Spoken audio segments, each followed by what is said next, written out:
Focus. Ideate. Innovate. Enable.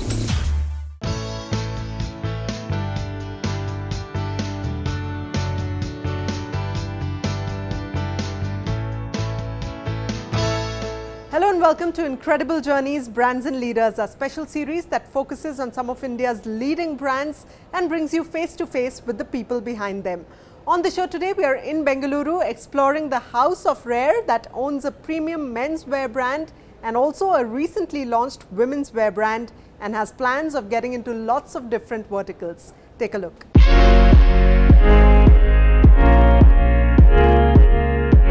With humble beginnings as textile traders in Mumbai in the early 1980s, the Radhamani Group, helmed by its founder Murari Lal Poddar, transitioned into manufacturing textiles for major brands in Europe over the next 2 decades.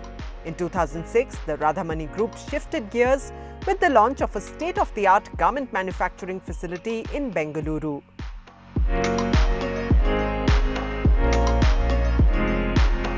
Spread across 10 acres with an annual production capacity of over 3 million shirts, the Radhamani Group has been manufacturing garments for the choicest labels in Europe ever since.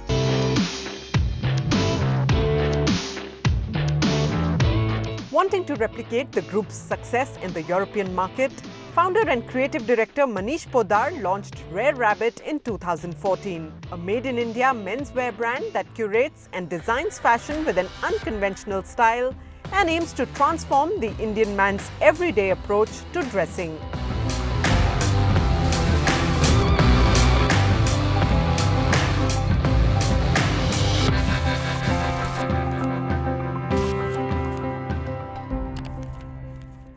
And now I'm in conversation with the founder and creative director of Rare Rabbit, Manish Poddar. Manish, welcome to the show. It's a pleasure to have you with us here today. Pleasure's mine too. Well, you come from a business family, the Radhamani Group, and your father started off with textile manufacturing, textile trading first, and then manufacturing back in the 1980s. And then, of course, the family business moved towards manufacturing garments. So, in that sense, would you say your path was always cut out for you, that you're going to be in this line? For anybody who's that young, it's important that you get a line directed and shown to you. And it happened to be from my father's business. I've seen him playing around with textiles and coming over with fabrics home, carrying it around in Bombay City to various clients' meetings, and I would be intrigued to see his bag and whatever's there in it. At the same time, there was a big influence I had on looking good and well designed for myself. There was very less availability and accessibility for myself, but Bollywood could keep me always engaged and involved in what's happening, the new cuts that Mr. Bachchan would have or Mithun would carry. Not knowing much where I could get those or get an access to that, but kept a lot of registration in my mind. Okay, so in the early 2000s, you all shifted gears from textiles and got into ready-made garment manufacturing. What was the thought process behind that? How did that journey start? I felt that in India we had much higher opportunities to design and create.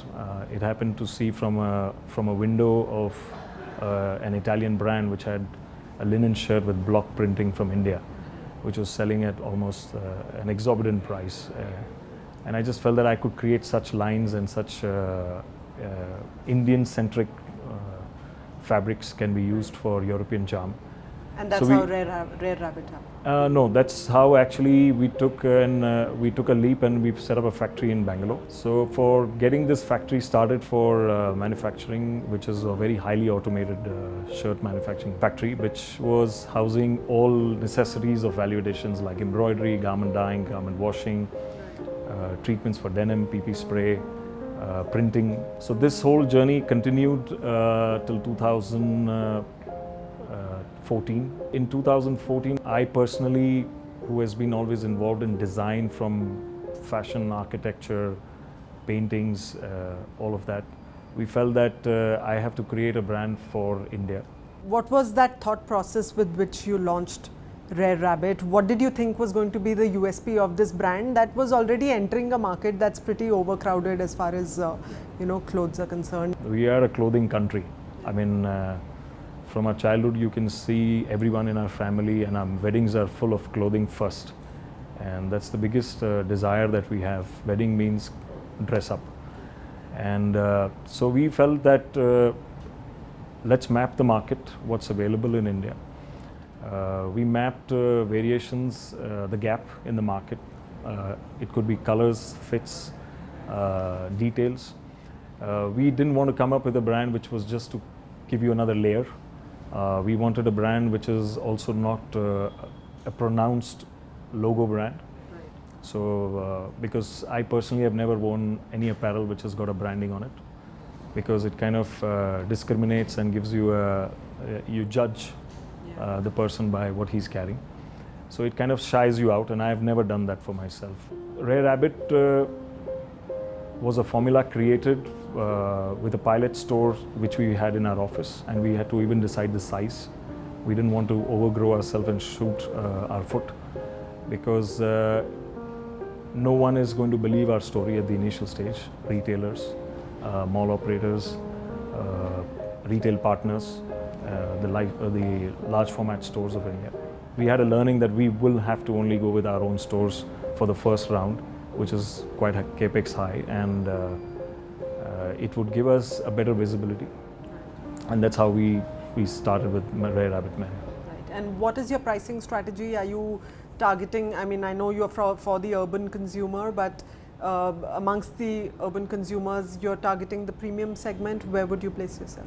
We've actually managed to create a niche of a shift between availability and luxury. So we are more on the premium side. We are not so expensive in terms of price level. It's hardly 15 or 20% up from any available Indian or available accessible brands in India, international or Indian actually. So, and at times we are the same, but our product quotient is much higher. Detailing of every product is like a discovery. One will actually feel when he wears it. Time to time, he will have a journey for himself. Right. So we are more about details inside the product for himself than for someone who's looking at him.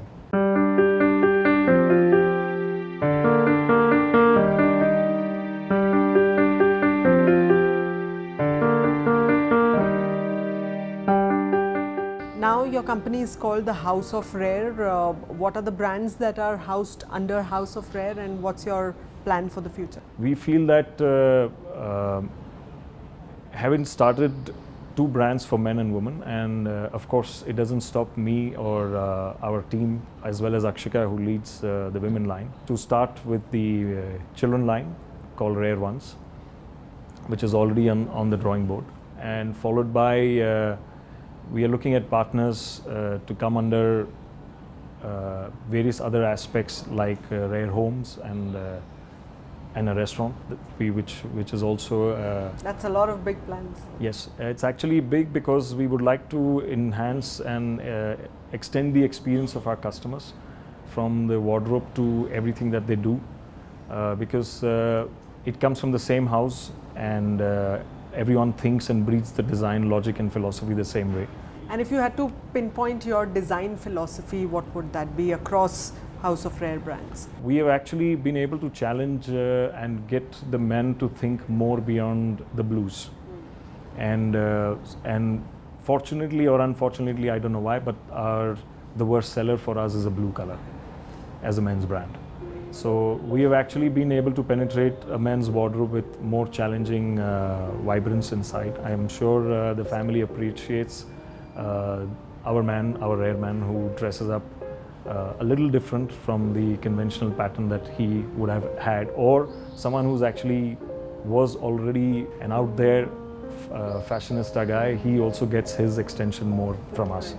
Products are colorful, very highly detailed, very highly accessorized. It's a full look store. The store actually also sells many other visual aspects. It sells art, which is from Lumas Gallery. That is also an expression of what I own as a very high collection in my private life. So it's a house of rare where we would also cater good designers who we can feel appealing and bring them on board and sell their product under their name. So, Rare Rabbit as a menswear brand is sold only in India, or are you exporting it as well? So we've already started our footprints in Malaysia. We are on our independent level already in talks to have a store in Spain and a wholesale market created in Spain and France. So that would be our a big pride of taking made in India noise from India to overseas, where I've actually stayed and I've seen India from there for most of my life, and I would love to see our brand. It would also be a message that actually in India everyone can do it. And the House of Rare is actually a message that we can do it. Anyone should do it and everyone should do it. So, given that we are in the digital age today and technology is playing a huge role in all aspects of our lives, how is technology changing business for you, whether it's on the manufacturing floor, whether it's in terms of enhancing customer experience? What all are you doing with technology at Rare Rabbit? Our manufacturing facility started with a very innovative and interactive barcoding system, which is in-house developed, which monitors and breaks down the efficiency loss, because we were running in India smaller runs and high boutique garments, but we still wanted to run it on the conventional manufacturing line. This has actually paid us back for decades with no development in it and costs such involved. In the retail side, we already have a BI, a business intelligence software, which has been the core for the brand, which also has an extension of an artificial intelligence which tells us efficiency losses and inefficient stores or inefficient styles, colors or sizes which are selling here and not there. Our team has been very acute, very small. It's not a large team network at the back where human minds are thinking on merchandising, logistics or shuffling of things. It's the system which actually draws reports to us on a weekly basis, and we make weekly shuffles in our stores. Great, that's good to hear. And on the numbers front, what sort of goal are you setting for this financial year? What sort of turnover, number of stores? What is it that you're looking at? Well, this year has been good for us, which we closed 2018-19. Where we've reached 48 crores top line. The next financial year or 2021, we are absolutely on track to reach 100 crore plus top line, where there will be a bigger emphasis of women line, should be a 45 to 50% in the next leg of the growth that we have done or we'll be doing. Followed by the children line, which will be called Rare Ones. And this should summarize the apparel episode for our House of Rare. And then we can probably look at diverting elsewhere in some other lifestyle products. Great. And your one long-term vision for the House of Rare, where do you want to see it, say, 10 years from now? I hope I can, or we as a family and as a company can be the instrument of making you look at yourself and bring the rareness out of you. So if a country can get rare in everything that they do, that's our biggest goal in the House of Rare. Not just by clothing, it's also every expression that you do and carry forward at home and at your workplace. All right, great. So on that note, we are going to head into a short break right now, but stay with us as we explore the women's brand from the House of Rare. It's called Rareism. On the other side of this very short break, you are watching Incredible Journeys, Brands and Leaders.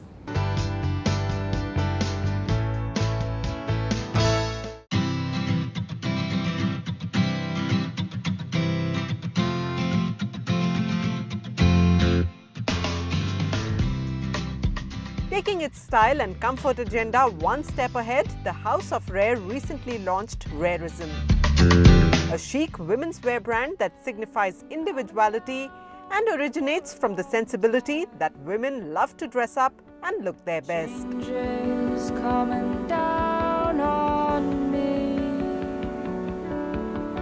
can't seem to carry 'em all now. Welcome back to Incredible Journeys, Brands and Leaders. On the show today, we are in Bengaluru exploring the House of Rare, and in this segment, we are going to talk about its women's wear brand Rareism with its founder and creative director Akshika Podar. Akshika, Hi. welcome to the show. Thank you very much for having me. First up, Rareism. That's your women's wear brand, and the menswear brand is called Rare Rabbit. So I understand the need to have rare in there, but what was the whole thought process behind keeping the name Rareism? We had to keep rare for sure, and we wanted to bring in two powerful words together because we have very powerful mottos also at our team essence, which is empowering women, the power of women. So when we brought in Rare and Ism together, it kind of matched very beautifully with the following of realism and the power of women that we wanted to create here as a women's wear brand. Right. So which is how Rareism came about. Okay. And you've just launched your first store in Bangalore. So first tell us, how is the store doing? How has the customer response been to Rareism? Actually, it's been fantastic. So we had an expectation of a certain amount and we've shot up by almost 45% from that, which is very exciting, very encouraging. We are hoping to have many more successes like this, but till now Bangalore has been fantastic for us. Right. And why women's wear at this point in time, considering that this is a space that is over cluttered, over competitive? How challenging is it for a new brand to really come in, and what is your USP? What is it that Rareism is going to offer that's different from anyone else? We've always had plans to launch a women's wear label. The reason it took so long was because we went into very in-depth research.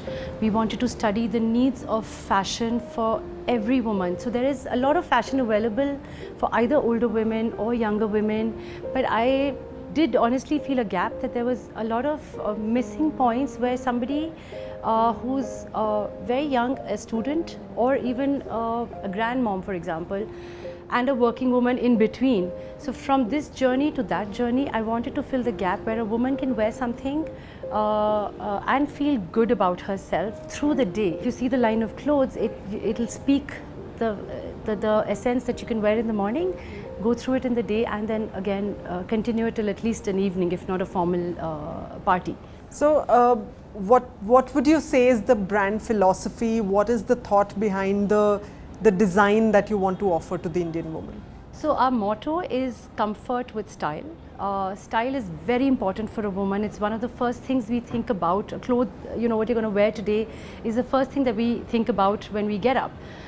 Lives are, according to me, so busy, so stressful nowadays that we wanted to bring ease to that. So when I say comfort with style, it doesn't mean just easy, boring clothes. It means that you feel very stylish, yet feel comfortable enough to just pick up something, wear it, and accessorize it in the most minimal way, and you'll still look beautiful.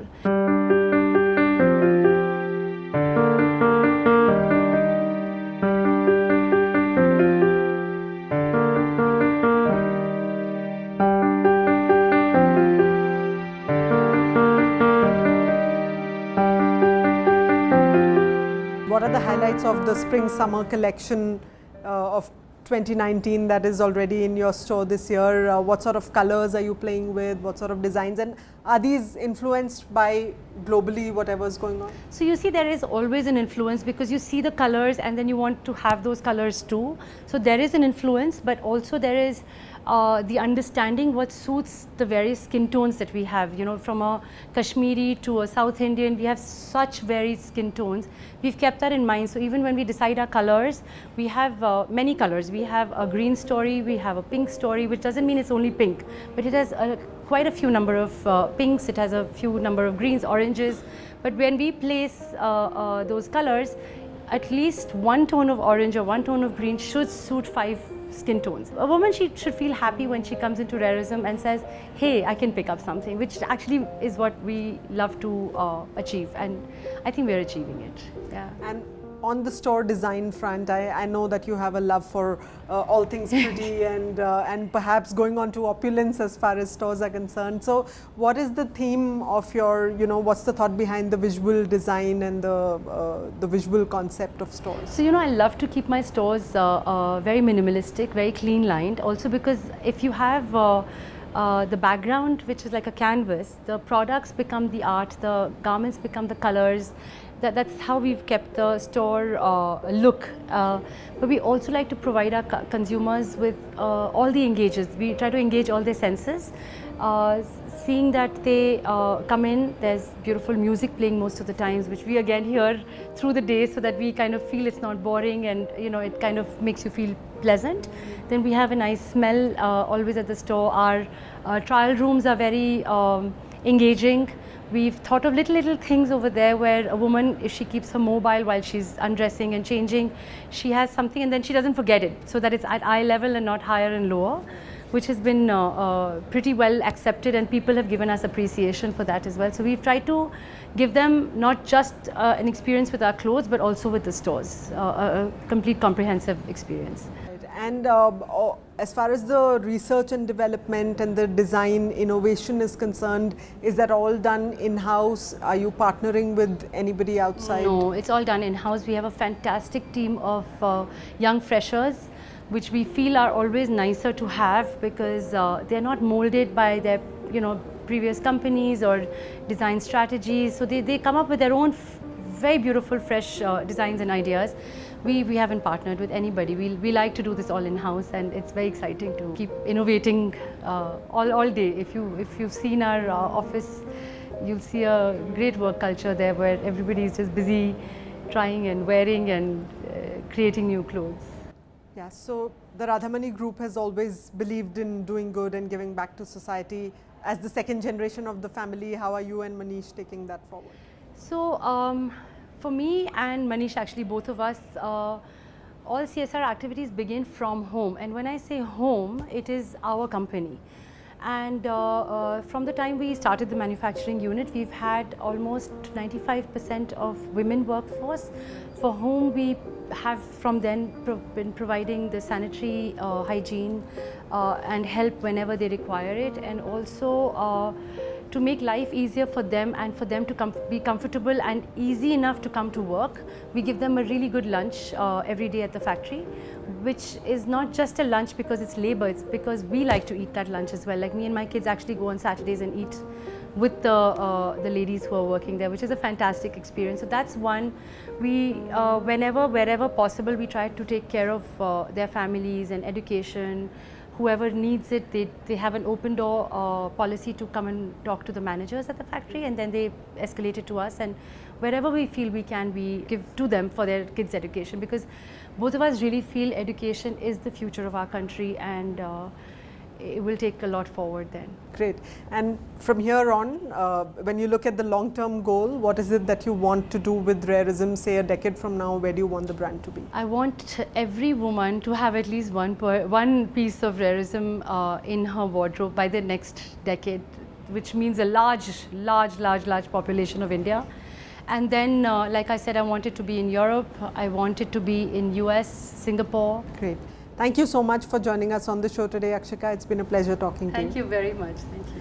Well, with that, it's a wrap on this episode of Incredible Journeys, Brands and Leaders. Hope you enjoyed those insights into the exciting story of the House of Rare from Bengaluru. We'll be back next time with lots more. Thank you for joining us. Goodbye.